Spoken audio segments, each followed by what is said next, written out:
미국 힐링 커뮤니티 교회에서 많은 분들이 은혜를 받으시어 삶의 지혜를 얻고 새로운 삶을 살게 되었던 손동원 박사님의 바이블 메시지 내용입니다. 손동원 박사님께서 말씀하셨습니다. When we listen to God's word with open ears, our faith is ignited and our lives are transformed.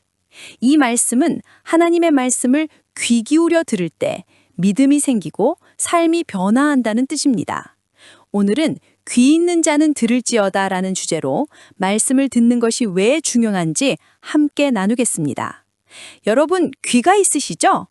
귀가 있다면 오늘 주님의 말씀을 잘 들어보시기 바랍니다. 네, 성경에서도 이 점을 강조합니다. 로마서 10장 17절에 이렇게 나옵니다.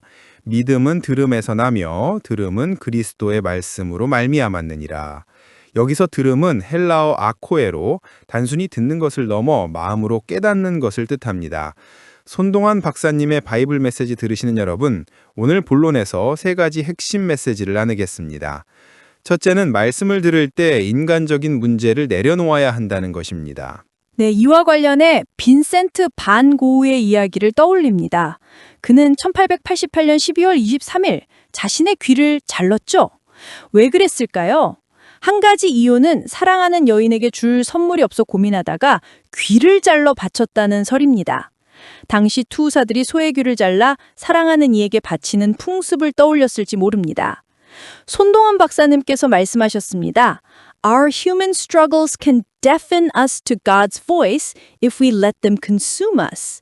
인간적인 고민이 우리를 하나님의 음성에 귀막히게 할 수 있다는 뜻입니다. 맞습니다. 이 교훈은 우리가 세상 근심에 사로잡히면 말씀을 들을 귀가 막힌다는 것입니다. 반고흐는 사랑과 외로움 속에서 방황했지만 말씀을 들었다면 소망을 찾았을지도 모릅니다. 성경에 나오는 사무엘을 봅시다. 사무엘 3장 10절에서 사무엘은 하나님의 부르심을 듣고 말씀하소서 주의 종이 듣겠나이다 라고 대답했습니다. 사무엘은 어린 나이에도 하나님의 음성에 귀를 열었고 그를 통해 큰 믿음이 나타났습니다. 두 번째 핵심 메시지는 고난과 시련 속에서도 말씀을 들어야 한다는 것입니다. 반고흐는 고갱과 다투며 귀를 잘랐는데 이는 정신적 고통과 환각 상태 때문이라는 설도 있습니다. 그는 귀울림증으로 고통받았고 압센트라는 독한 술로 고통을 잊으려 했죠. 손동원 박사님께서 말씀하셨습니다. In our pain, God's word is the anchor that holds us steady. 고난 속에서 하나님의 말씀은 우리를 붙드는 닻이라는 뜻입니다. 네, 이 말씀은 고난 속에서도 말씀을 들으면 소망을 찾을 수 있다는 교훈입니다. 요셉을 생각해 봅시다. 창세기 39장 2절에서 여호와께서 요셉과 함께 하심으로 그가 고난 속에서도 하나님의 말씀을 따랐습니다. 요셉은 노예와 죄수로 살며 고통받았지만 하나님의 말씀을 믿으며 결국 이집트의 총리가 되었습니다. 손동원 박사님의 바이블 메시지 들으시는 여러분, 말씀은 고난 속에서도 우리를 인도합니다. 세 번째 핵심 메시지는 말씀을 듣는 것이 믿음의 시작이자 하나님의 구원을 경험하는 길이라는 것입니다. 반고흐는 목회자 집안에서 자라며 성경을 잘 알았습니다. 그는 겟세하네 동산에서 베드로가 말고의 귀를 자른 사건을 떠올렸을지 모릅니다. 요한복음 18장 10절에 따르면 예수님께서 그 귀를 고쳐주셨죠. 손동원 박사님께서 라틴어로 말씀하셨습니다. Audi verbum et salva. 이는 말씀을 듣고 구원받으라 하는 뜻입니다. 이 말씀의 교훈은 하나님의 말씀을 들을 때 구원의 은혜를 경험한다는 것입니다. 베드로처럼 충동적으로 행동할 때도 예수님의 말씀을 들으면 회복됩니다.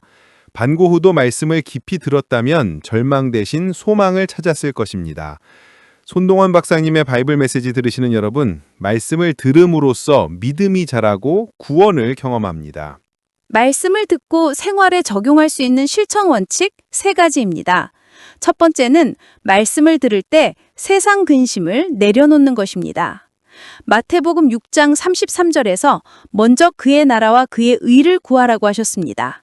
말씀을 들을 때 세상 걱정을 내려놓고 하나님의 뜻에 집중해야 합니다. 두 번째 실천 원칙은 고난 속에서도 말씀을 사모하는 마음을 갖는 것입니다. 시편 119편 105절에 주의 말씀은 내 발의 등이요 내 길의 빛이니이다 라고 했습니다. 고난이 닥쳐도 말씀을 통해 하나님의 인도하심을 구해야 합니다. 세 번째 실천 원칙은 말씀을 듣고 순종하는 삶을 사는 것입니다. 야고보서 1장 22절에서 너희는 말씀을 행하는 자가 되고 듣기만 하는 자가 되지 말라라고 하셨습니다. 말씀을 듣고 삶에 적용하면 믿음이 자라며 세상에 선한 영향력을 미칩니다. 손동환 박사님의 바이블 메시지 들으시는 여러분, 예수님께서 마태복음 11장 15절에 귀 있는 자는 들을지어다 라고 하셨습니다. 이 말씀은 단순히 듣는 것을 넘어 하나님의 말씀에 순종하며 믿음으로 살아가라는 결단의 메시지입니다. 말씀을 듣는 것이 믿음의 시작이자 소망의 길입니다. 네, 말씀을 들으며 믿음이 자라면 하나님의 구원과 은혜를 경험합니다. 손동원 박사님께서 말씀하셨습니다. Listening to God's word is the foundation of a faith that moves mountains. 말씀을 듣는 것은 산을 옮기는 믿음의 기초라는 뜻입니다. 이 은혜를 함께 나누고자 합니다. 하나님 아버지, 귀 있는 자로 말씀을 듣게 하시니 감사합니다. 우리의 귀를 열어주시고 고난과 시련 속에서도 말씀을 사모하게 하소서. 믿음이 자라며 소망의 삶을 살게 하시고 말씀을 통해 구원의 은혜를 경험하게 하소서. 이 모든 말씀을 주님 되신 예수 그리스도의 이름으로 기도드립니다. 아멘.